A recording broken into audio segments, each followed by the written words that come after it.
It's my feel-good breakfast show.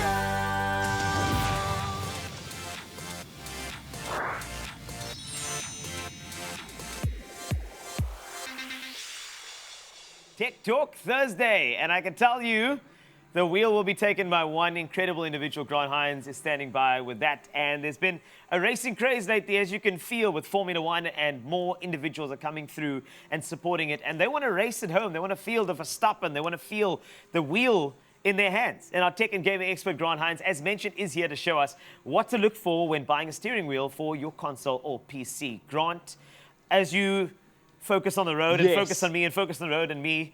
Well, I'll pretend I'm on a road trip. How's about that? Yes, road trip. So let's have a chat about a gaming steering wheel. Now, this has always been, if you're a gamer, you know, it gives you that feel of a game. It's not a remote in your hand thinking, hey, let me just do the controller and move my thumb around. You actually can feel it. Exactly. So this kind of steering wheel is something that you want to look at getting if you're trying to upgrade your racing experience. I recommend this for people that play racing games specifically. Yeah. That's their thing, and you've got a place in your house that you can keep it. So the first thing that I would look for when buying a steering wheel is that not all of these steering wheels are compatible with the game of your choice. Yes. People like playing Forza, they like playing Formula One 2021, or one of those games, and make sure that it works on the console that you have before you purchase it. And this goes to parents who are buying this for their kids. When you do that, make sure that it works with the console at home, because I've had that experience. My mom would come home with something. I bought this thing for you. It doesn't work with the stuff we have. So make sure that you do that. The second thing is make sure that it's got force feedback in it. As you can see now, I'm going to let go of the steering wheel now. As you can see, it's got a motor in it. Oh, I'm terrible. Oh no, what am I doing? It's got a motor in it which gives me the feedback of what's happening. So counter steering, the G-force of the car as it moves around the track. And this Thrustmaster is actually particularly great at it because you can have different settings. So some people, for accessibility, for instance, would really struggle. Maybe if also young kids would really struggle with something that's a little bit more like force feedbacky. So you can switch it off or slow it down, which is very cool. And then also this one comes with pedals, which I have underneath me, and I drive an automatic, so it's like I've somehow forgotten that the brake is next to the accelerator. I'm hitting the clutch, and the clutch doesn't brake the car.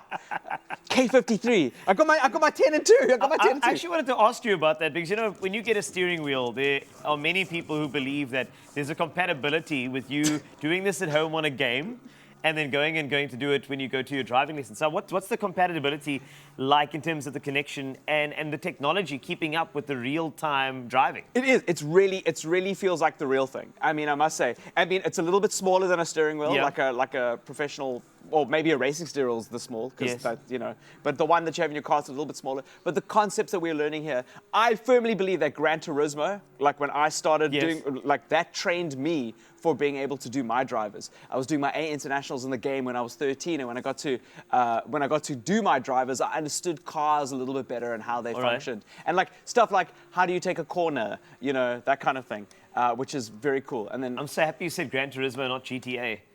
Because I think it's a lot. You know what I'm saying? A lot of people have learned their driving from GTA. But just in terms of so what game are you playing? I think that's just a very good conversation around games that are compatible with steering wheel. Yeah, so we're playing Forza. This one does have the capacity to include like a gear shift or something. But what I've done here is you can see that there are paddles on the steering wheel, and I can shift down. I have it on automatic because I'm talking to you. Thank goodness. So no one mock me at home about my driving ability. No one's judging you, dude. Don't worry. So that way, if you want to do that, and also it's got the clutch, so you can rock your clutch while you drive and change your gears and really get used to how a car functions. And then also the great thing about having a steering wheel like this and a game like Forza 7 is that you can drive the world's best cars, and they've worked with the developers of these games to give you like a feeling of that car, which is very similar to how it is in real life. And a lot of people won't have the opportunity to drive like million-rand cars, racing cars, but now you can. And what it's like to go around like Verstappen around like a Formula One car around a track. Okay, don't do that, because that's gonna. Whoa, okay. Don't see. This is the. And then in terms of mounting this thing, obviously not everybody's got a nice table like this. So, and I know people buy entire contraptions, big chairs, etc. So for this specifically, for the feedback, for the motor, you're going to need something sturdy to put it on, right? Yeah, so you can clamp it to a desk like we've got here, but both of these devices have screws at the bottom, screws that like screw holes. Yes. So you can mount them to something that you've built. Some people build their own little driving Wow. rigs and seats, or if you can buy a bucket seat and we'll rig. If you want to take it really extreme, like that's the way. Maybe that's the ultimate Christmas for somebody in your life, and this is what you want for them. Maybe that's what you want to get. But that's how it goes. Steering wheels and gaming. The compatibility is very important, so don't just go and buy something. Make sure you know exactly what you're getting and, of course, what the compatibility is with the game you're playing and, of course, the console that you have at home. Thanks a lot to Grant Hines for always taking the wheel on gaming entertainment and your Feel Good Breakfast Show. This is Expresso. Driving's hard.